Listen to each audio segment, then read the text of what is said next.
Hey guys, thanks for coming. Really sharp practice today.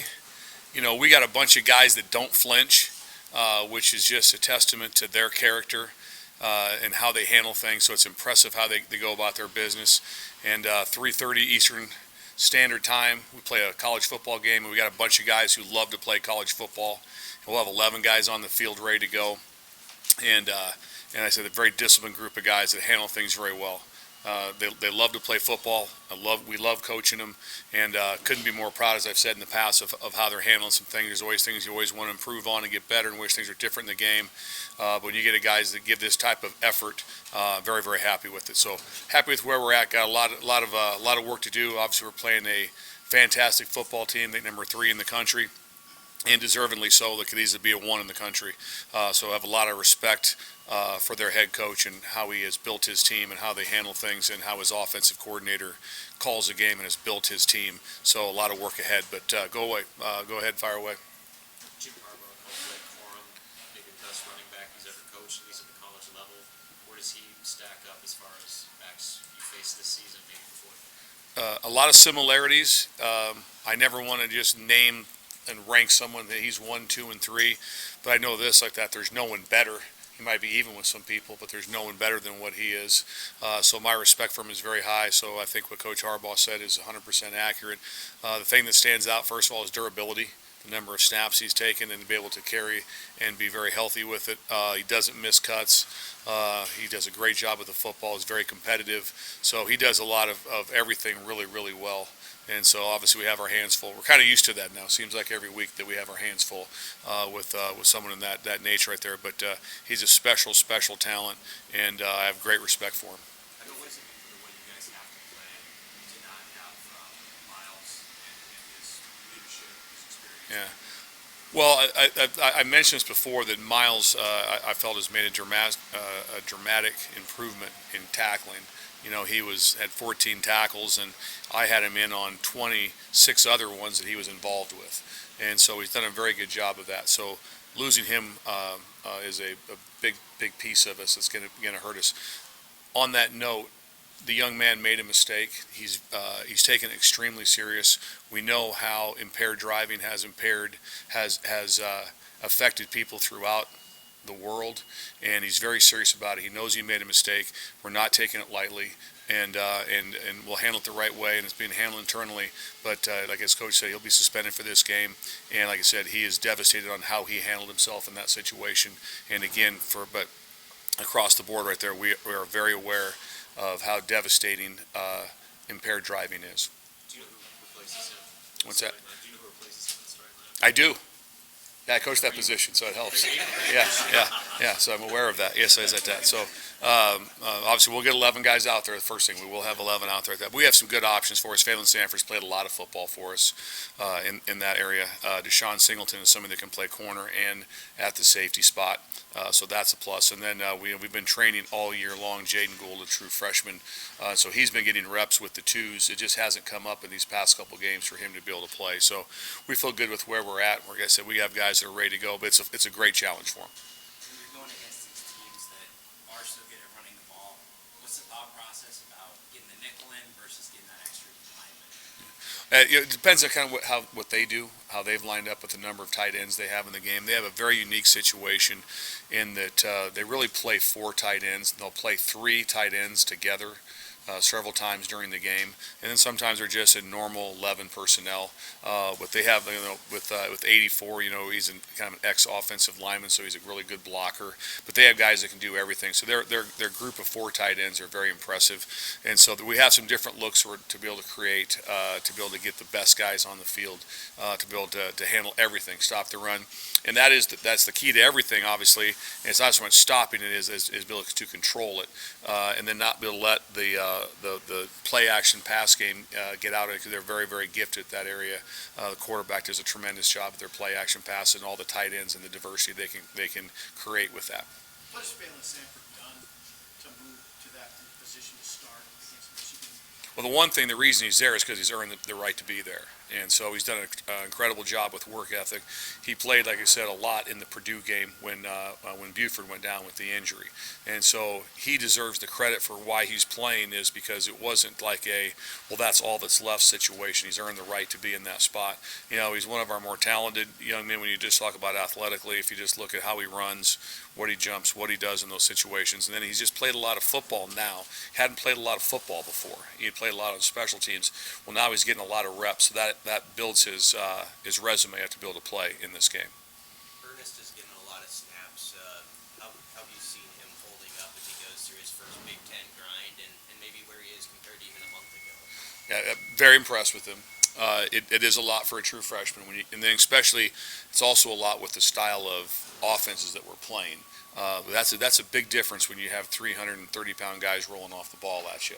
And so, but he's handled extremely well. I think he's really starting to enjoy it a lot more. I think because now it's starting to slow down to him. His work ethic is exceptional, and he's also got an exceptional coach, and Coach Rude, and how he's developing him. So Coach Rude deserves a lot of credit for why he's being so successful also. Another one on the nickel.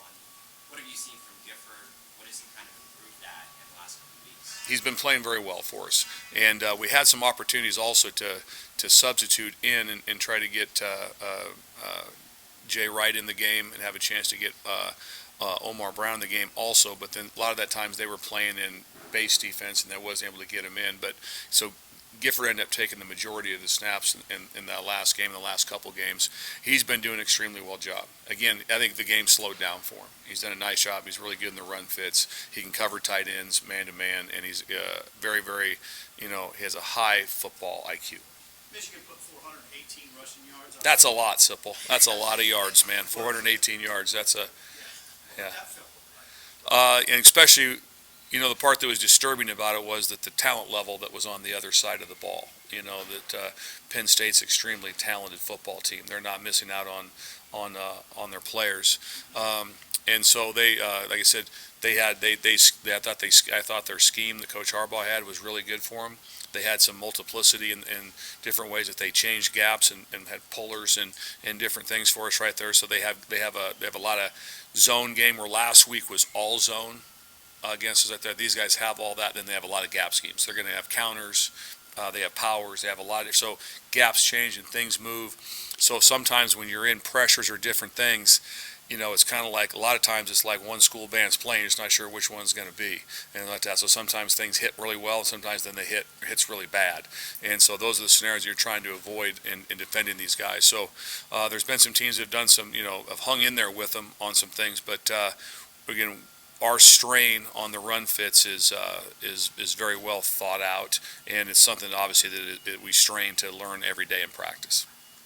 You guys are big underdogs heading into the big house. How do you think your defense's mindset has been during the preparation process? Zero difference in any of that. It's just we're just playing a talented football team, and we attack the scheme with what we have to be able to get done and what their accountability is. And right now, our guys, they're in the. I've mentioned before, our players are up in our office all the time. They're in the hallway. They're around. They're watching film together. They're constantly coming into the room. If we're in a meeting, they'll come in, stick their head in. So they're constantly preparing themselves to play on Saturday. So no different like that. There will be, because that stuff I learned that really, really fast, is like that, some sort of, we're not watching Hoosiers or something before the game, like that. We're just going to get 11 guys out there and line up and play defense. Their quarterback, McCarthy, what have you seen from him? He obviously wasn't the guy a year ago, beat out the starter from a year ago. How have they kind of evolved him, and are they a lot different with him than they were a year ago? They're really not a lot different at all, Sean, but what I've noticed about him is that obviously he's calmed down a lot. It seems like last year he came in kind of as a running quarterback. Here he has full command of the offense to do everything. Throws the ball really well. He's got, he can really zip it. He moves out of the pocket. One of the things that probably stresses me the most about him, besides just him when he throws the ball, is that his escapability. So he has so many plays off of somebody does a decent job covering, pass rush, finds a crease, takes off. It's over and over. He probably has 2 or 3 a game on third down, first downs, or big plays on second down, and he takes off running. So that's a big concern because he has that. He can go really fast right now. So those extra yards, but they all count. Sometimes it's third down, they rush, and he scrambles. Everybody's like, oh, no. It's like, no, they count. So you have to defend everything. You got to be able to defend the pass against him on third down, and then his ability to run also. And the quarterback run game that's designed the quarterback run is always difficult, but you have a better chance when he just finds a crease and goes. So a lot of concerns with him right there, but obviously he's grown up a lot. This may be a better question for the offensive side, but I'll ask you anyway. How much of a difference, or when you scheme against an opponent like this that has as much talent as they obviously do, how much is your work affected by their talent versus just relying on what you do best as a defense? There's a little bit of both to it, but you want to always attack everyone. If you do something really extra based just on talent and just not on how they're lined up scheme-wise, that's when you'll get yourself in a lot of trouble. And so with our guys is you have to be able to have answers against these guys. You want to be able to answer it very clear so they know it. And so it's like, what happened? Here's what happened. Here's how it's fixed. Got it. So you don't want to go through a game where all of a sudden it's just like, man, there was this, and we didn't get it adjusted on the sideline or those things. So that's why you want to keep things, basic. Like to have to be able to understand that this is going to be our fits. Here's where we're going to be. Let our D-line play. Because, a lot of times right there, and every team, there was always going to be movements and slants and different things right there. But, again, their old line coach is really smart, and they've blocked movements before, too, and they usually block those things pretty well. So you just want to be able to just do what you do with it right now. And I've been, like I said, we always want to be better with what you're doing, but right now our kids are fighting at a very high level on defense.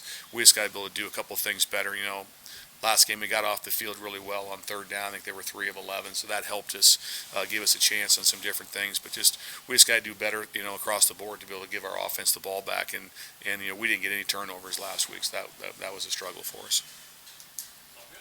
All right, thanks guys, appreciate you. Yep.